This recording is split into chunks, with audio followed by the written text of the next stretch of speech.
Sabe aquela pessoa braba, irritada, estressada, que às vezes está aí na sua volta, mal-humorada? Ela pode estar em processo depressivo.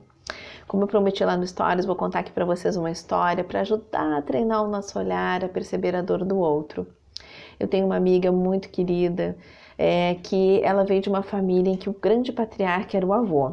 O avô cuidou de todo mundo, ele era aquela pessoa que tinha muitas histórias, todo mundo amava, mas ele estava com câncer há bastante tempo e os médicos o desenganaram.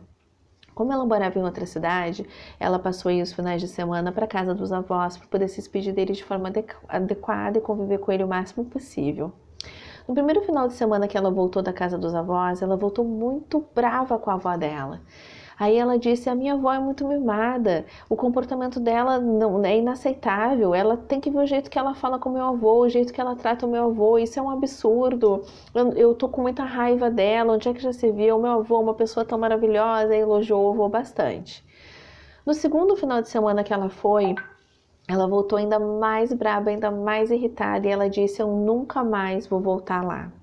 Ela disse: eu já me despedi do meu avô, eu não sei nem se ele vai durar mais uma semana, mas a minha avó não dá.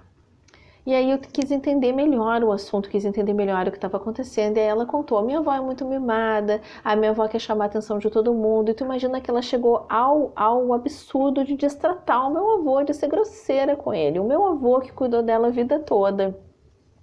O meu avô que casou com ela quando eles tinham 13 anos, e aí ele fez tudo por ela, tratou ela como uma rainha, e agora que ele tá precisando de carinho, ele tá precisando de cuidado, ela tá fazendo isso com ele.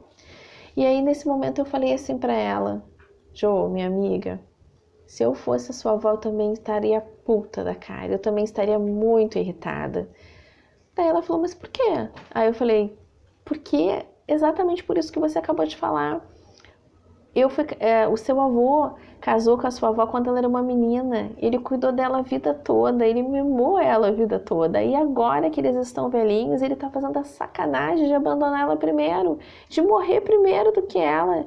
E outra, ela tá vendo que todos os netos, todas as outras pessoas gostam muito mais dele do que dela. Imagina o medo que ela tá de ficar sozinha, o medo que ela tá de ser abandonada. E aí ela falou: mas a gente não vai abandonar minha avó. Eu disse: engraçado, eu tive a impressão que acabei de ouvir você falar que nunca mais ia voltar lá. E aí nessa hora ela riu, deu uma gargalhada, e ela disse: realmente, você tem razão, eu não tinha percebido que a minha avó estava triste, que a minha avó estava sofrendo. Eu não tinha percebido que a minha avó também está precisando de colo, que a minha avó também está precisando de carinho. E aí ela comprou a passagem e voltou. Voltou no outro final de semana e voltou mesmo depois que o avô faleceu. Porque quando a gente tem uma situação em que uma vítima é muito evidente, que nesse caso o avô querido, amado, com câncer, ele é uma vítima evidente. As outras pessoas que estão no processo de sofrimento à volta, às vezes não são percebidas, mas elas também estão sofrendo. Elas também precisam de carinho, elas também precisam de cuidado. E cada um vai ter uma reação diferente a essa dor. E no caso da avó dela, a avó dela estava reagindo com muito mau humor, com muita irritação. Ela estava muito braba, mas ela também estava em processo depressivo.